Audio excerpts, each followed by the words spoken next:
Well, the other night I put on the 2023 Netflix documentary Beckham, and I was pretty sure I wouldn't like it. I am not interested in soccer or football, but I thought, I've heard good things about this. I'll give it 5 minutes, and in the end, I never looked back. And even if you have zero interest in soccer or football, even if you have no idea who David Beckham is, maybe especially if you have no idea who David Beckham is, even if you've never even heard of the Spice Girls, I reckon this is one you'll want to check out. Make sure you stay tuned and you'll find out why.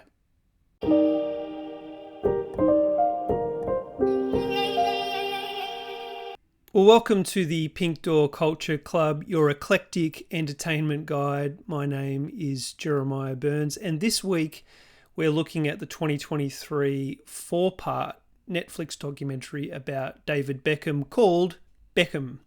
It stars his whole family and his former coaches and colleagues, and it's directed by a guy called Fisher Stevens. Fisher Stevens is an actor who's been in all sorts of things, including the 1980s movies Short Circuit, about that funny little robot. But he's also worked as a producer and a director on a range of other projects, including as producer on another famous documentary called The Cove.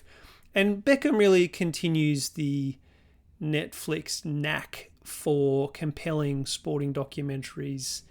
They've done things with F1 and cycling and American football and all sorts of other things. And as always, in this episode, I will be talking a fair bit about what happens in the doco, so spoiler alert on that one. Remember, this show is now both a podcast and a YouTube show. It gets released every Friday, Australian time. And remember that this year I'll also be experimenting with some short videos during the week, which are really about, some casual life lessons derived from pop culture. If you like the show, please like, subscribe, comment, share it, all of those things, and feel free to be in touch directly, either through the comments on the Facebook page, or you can email me at pinkdoorcultureclub@gmail.com.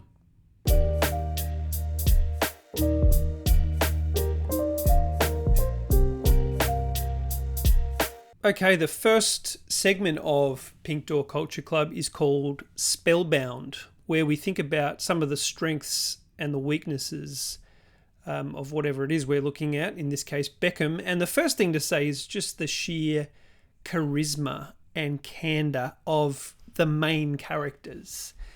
David and Victoria, if you don't know, are very attractive people, very physically attractive people, which makes them, you want to look at them.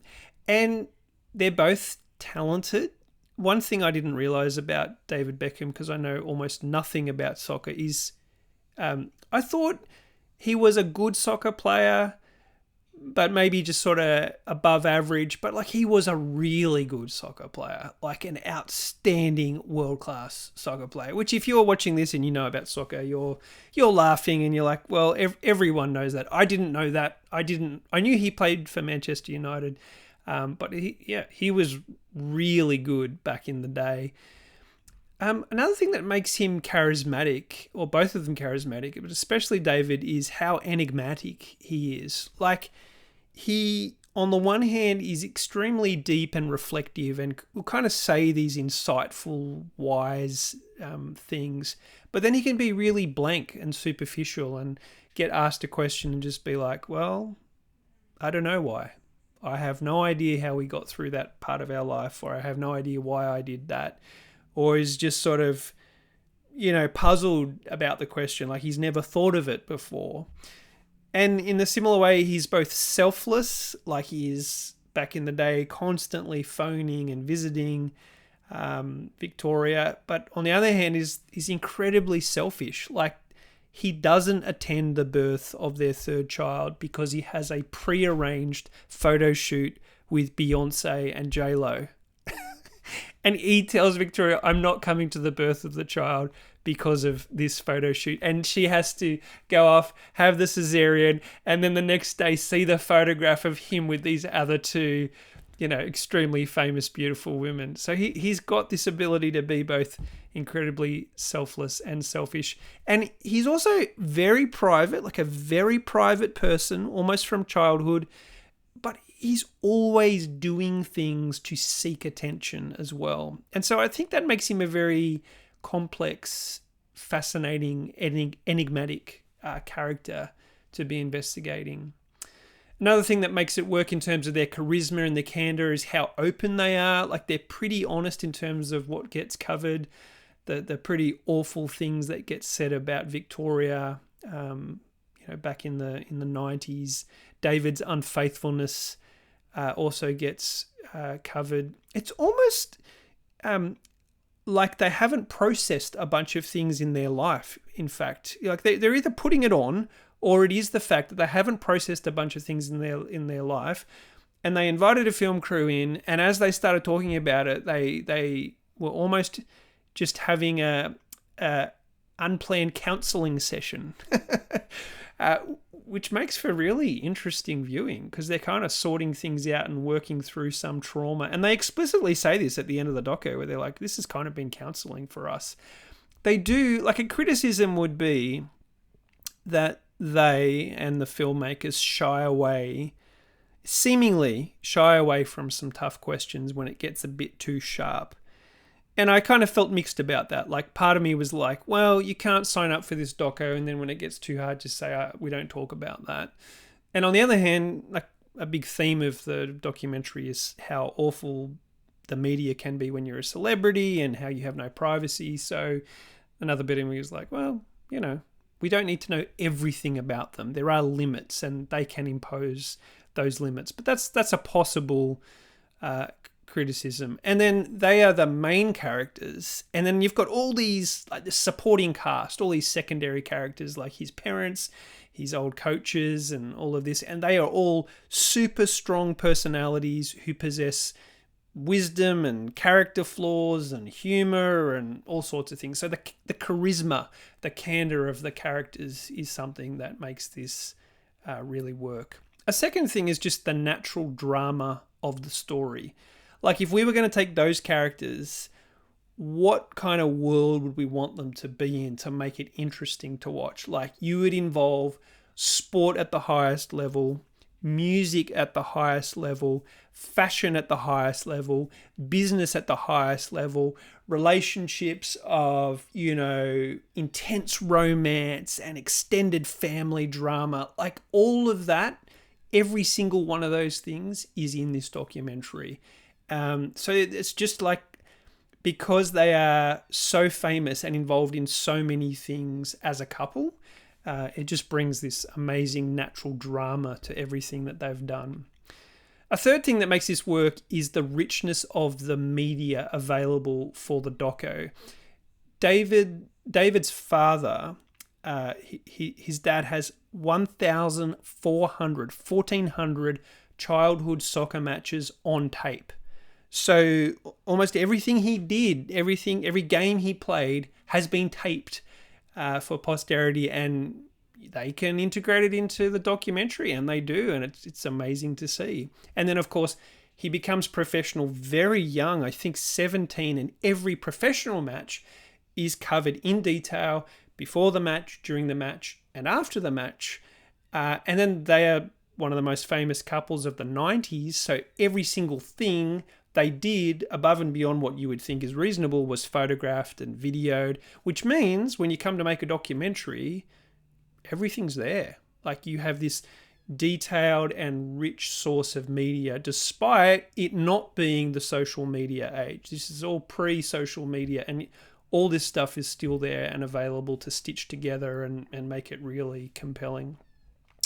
Another thing that makes this really interesting and fascinating is just the structure of the documentary. It's 4 parts, and it has that classic contemporary TV structure that's kind of been made famous by Netflix. It finishes with every episode on a knife edge, or some moment where you're like desperate to see what happens next.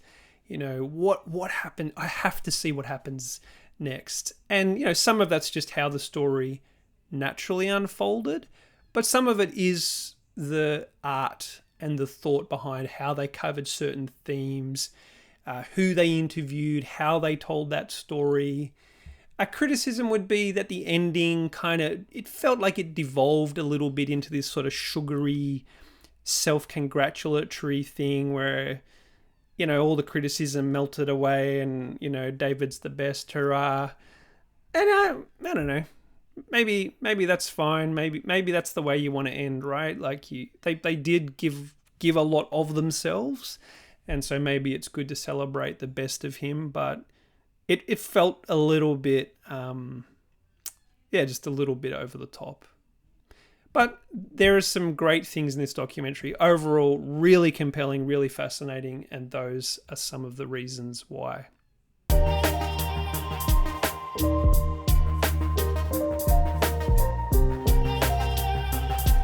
The second segment of Pink Door Culture Club is called Rear Window, and the idea is to look more closely and think more deeply about the meaning that comes up, or some of the themes that come up through the Beckham documentary. And one thing I was thinking about as I was watching is what it can take to be the best. Like, what does it take to be the best at what you do? And if you were going to make a recipe of that based on this documentary, you would say you need to have natural talent. In whatever it is, you need to have natural talent. It might just be immediately obvious, or you might need to experiment to discover what that is. The second thing you need is a mentor or a coach with extremely high standards. So his dad, David's dad, was an extremely hard taskmaster, showed very little warmth and affection, and just pushed him like a lot of the kind of classic sort of hard men of sporting families do. And then Sir Alex Ferguson, who was the coach of Manchester United, was in a similar kind of mold. And so I think even if it's not that extreme, if you're going to be the best at what you do, you need someone who's going to get the best out of you. You need a manager or a mentor or a coach or a parent who is going to really draw that out. A third thing you would need is a network or a community that provides focus or structure. In the doco, that's obviously the various clubs that he played for, but that could also be a school or a university or a workplace. It could be anything else that provides that network or community. A fourth thing you need is a lot of practice. So for David Beckham, that was just constantly in the backyard every single day. And it was those 1,400 childhood matches. Like, whatever way you do the maths on those 1,400 matches, that is a lot of soccer matches per year for a child before he goes professional and, goes on with the entire rest of his career. Another big ingredient, I think, if you want to be the best, is you need to sacrifice. You need to sacrifice comfort. You need to be willing to move cities. You need to be willing to move countries, to be at the center of the action, be where your talents will be utilized. And that's something you see him doing constantly. I mean, at times, very callously, very selfishly, his family will just settle in Los Angeles because he moved them there and they will be happy there. And then he'll say, well, now I'm going back to Europe, without really consulting with them. So there is a selfish and coldness sort of to some of that action. But there is something there about, if you want to be the best, you've got to move to where the action is. An interesting thought in the documentary is that the US is not where the action is for soccer or football. And he even gets told by a coach at one point, like, if you want to be taken seriously, you got to get back to Europe. And because the US is so dominant militarily, politically, economically, it's interesting to think of the US as like a backwater in anything. But when it comes to soccer, at least back then, and probably still now, it is a backwater comparative to Europe and South America and so many other places. You also need to be willing to sacrifice relationships. Like, he didn't have many childhood friends, maybe because of personality, maybe because he was playing soccer every single day in the backyard, practicing his skills. And he also sacrifices things when it comes to his wife and his kids as well, which raised the question for me of, when is the price too high to pursue that kind of ambition? When does it become like a form of slavery rather than something that you're enjoying, something that actually liberates you? Like, you see him in the documentary worrying about, hey, I did these things, I kind of inflicted them upon my kids. What will that mean for them? And now you can see him kind of almost overcompensating by giving his kids like everything, and they have this amazing, life where everything's provided for them. I'm not saying he's a bad parent, but it's very different to the sort of hard working class upbringing that he got. And more broadly, I remember hearing Gail Kelly, who was CEO of a major bank in Australia, talking about how she took time during her career to be at all of the important school events and, participate in her broader life, not just her professional life. And when she gave a speech about that at her retirement, she had all these men in their 60s coming up to her in tears saying, I didn't do that. I didn't make the time to be with my kids. I just put my career first, and all those moments are gone, and I will never, ever, ever get them back. And just filled with regret. So I think it when you see elite performers, it does make you think about, when is the price too high? When does that become a form of slavery?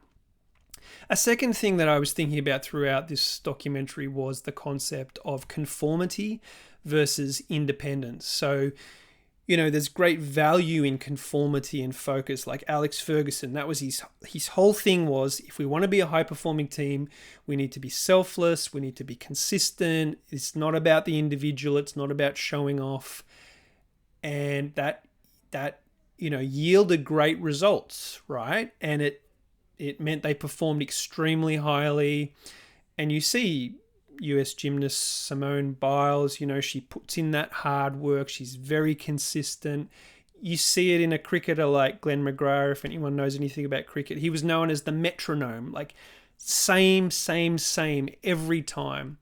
But then there's this kind of value of independence as well, which Beckham keeps bringing to the fore as well, where you've got flair, you've got expression, you've got entertainment, right? And it's actually a form of competitive advantage, because on the field or on the court or in the workplace, you're bringing the unexpected. You're bringing something a little different. You're not just doing the routine, the normal, the structured. You're bringing something that's a little bit unusual, which people react to and like, or if you're competing with them, they're not ready to compete on. And I think I was thinking about, if you're an individual, how do you find that right balance between conforming and having that independent flair? And also, if you're a leader, you need to insist on some things and make sure there is that structure and that conformity, but also allow some room and not let it become, like in the documentary, it becomes this clash of egos where his coaches sometimes can't get the best out of him, or they won't even use him. They'll leave him on the bench, and the team will suffer because they can't cope with his fame, his own presence. Even though he's willing to do the right thing by the team on almost every level, he's looking for a bit of that personal expression, and they're not willing to give it. So how do you find that balance if you're the leader, I think, is a really interesting question. The third thing I was thinking about as I watched this documentary was the nature of celebrity. As I mentioned before, this has got to be amongst the most famous couples of the 90s or the 2000s.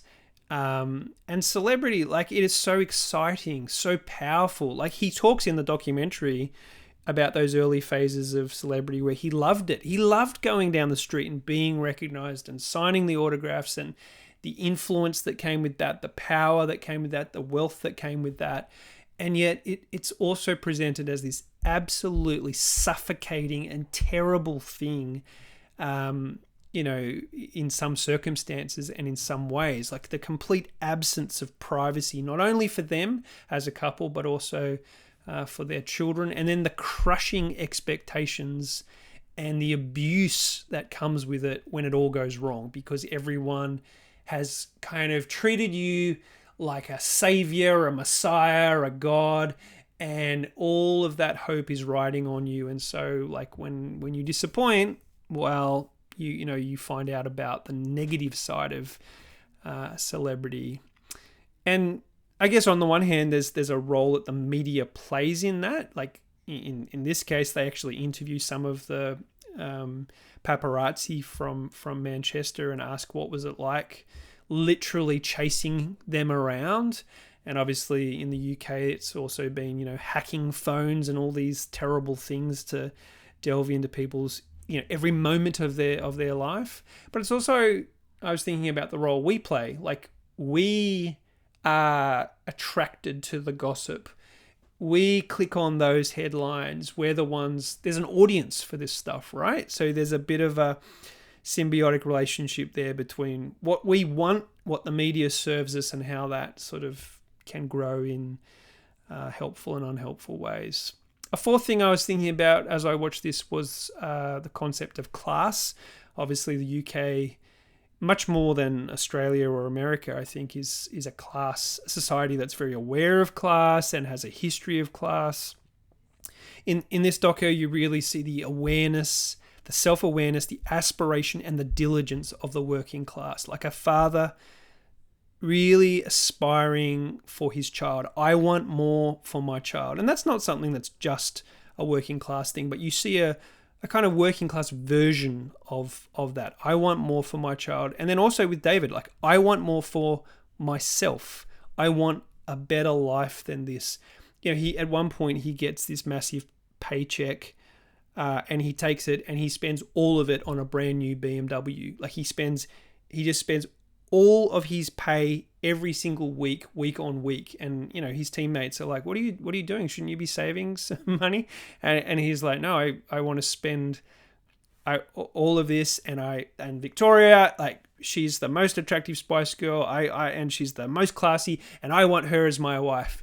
And so there is that sense of real conspicuous consumption that you get flowing through the documentary as well, which I think is considered like too overt and ugly by the upper classes and the middle classes, and you should sort of care less about money and brands and be more subtle than that. But I think when you haven't had money, like, it's easy to say that when you have money, but when you haven't had money, these are natural things to do. It's easy to be aspirational and want those things and to want to indulge in those things. And I remember the biopic about Howard Hughes called The Aviator, and he's sitting at this dinner table with, I think it's his family-in-law, and they all sort of say, it's so terrible how people talk so much about money these days and care so much about money. And he's just like, what are you people talking about? You have all had money your whole life. That's why you don't care about it or talk about it. If you haven't had money, it's a big deal. It's a big deal. It's something that you think about. It's something that you think about what you will do with it once you get it. And so, yeah, I guess I was just thinking about that tension there, in how the working class kind of aspire and then how that gets viewed.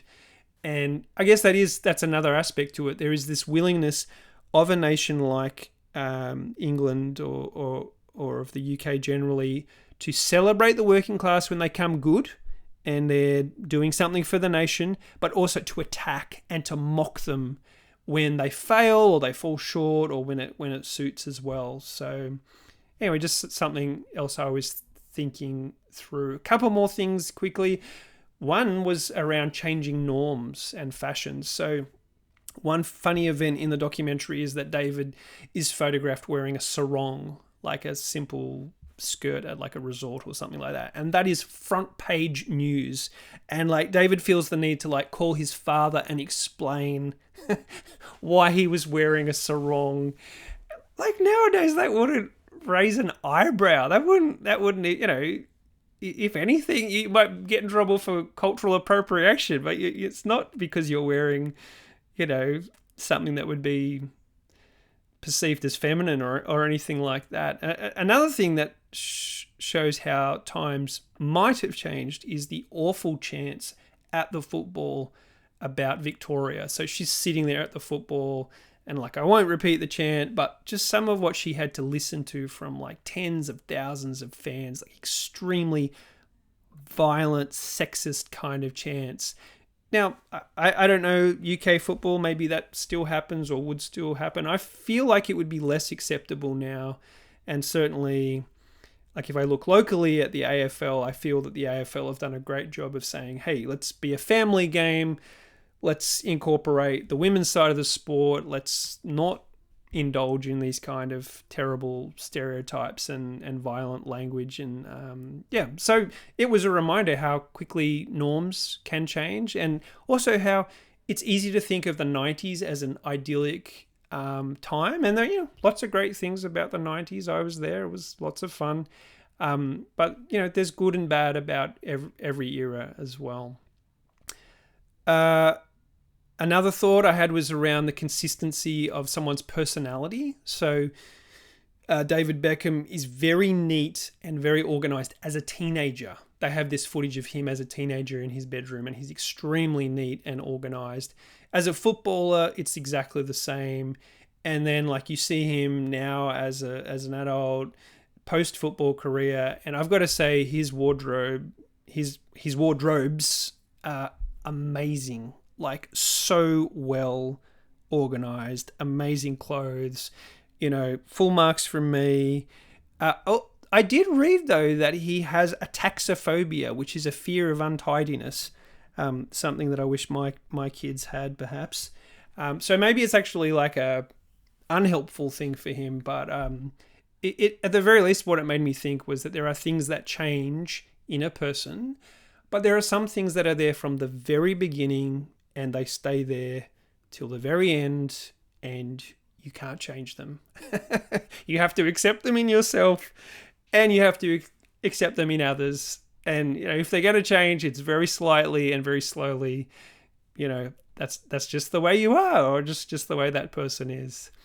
And our final reflection was on the nature of marriage. Like, we started this section by talking about like, what's the recipe for professional success according to this documentary? Well, I think you could put something together like that for what's the recipe for a successful marriage according to the Beckhams, right? And one element you would have is attraction. Like you would have this spark of attraction, which is, very, very instinctive. Another thing you would have is a lot of companionship, like a strong sense of companionship.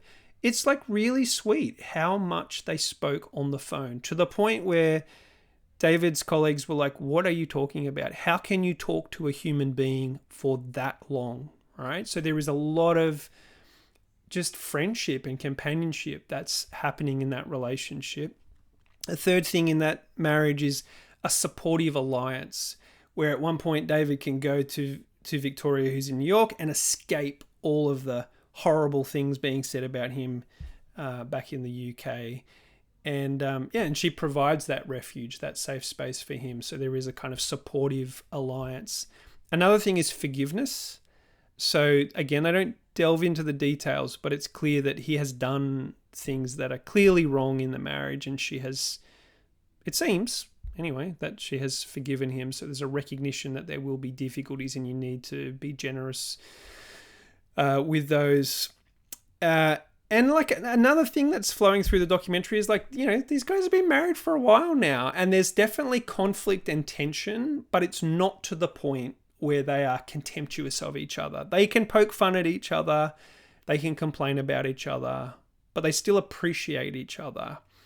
And I think they still love each other, right? So it feels like they came close to just living two separate lives based on individual interests and careers, but they managed to scrape through that period and get through even the worst moments. And I don't know what's happened in the marriage, of course, and maybe this is just how it's being presented. But like in my book, based on what I saw, a big gold star to Victoria, like warm, patient, generous, forgiving. The fact she stayed with him after he ditched the birth of the third child for J-Lo and Beyonce.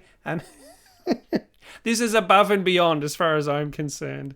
So these are some of the things that I was thinking about and reflecting on as I watched Beckham.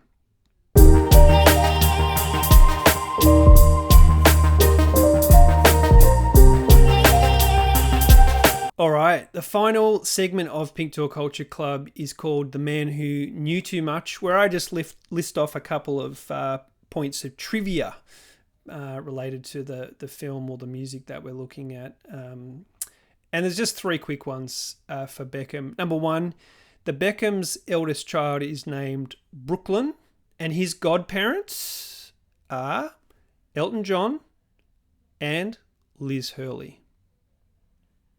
During the 2000s, David Beckham was the third most popular name searched on the Ask Jeeves search engine. This is, there was a pre-Google ruling the world kind of era, and apparently the top two names were Britney Spears, then Osama bin Laden, and then David Beckham. So he wasn't the absolute top of the 2000s, but he was close to it. I love this one. Third piece of trivia. England were knocked out of the 2006 World Cup on penalties. So big spoiler on that one if you didn't know. And to console David, to cheer David up, Victoria bought him a gift which cost £10,000. And we talked about conspicuous consumption before. What is it that she bought for £10,000? It was a belt. It was a belt. It wasn't a car.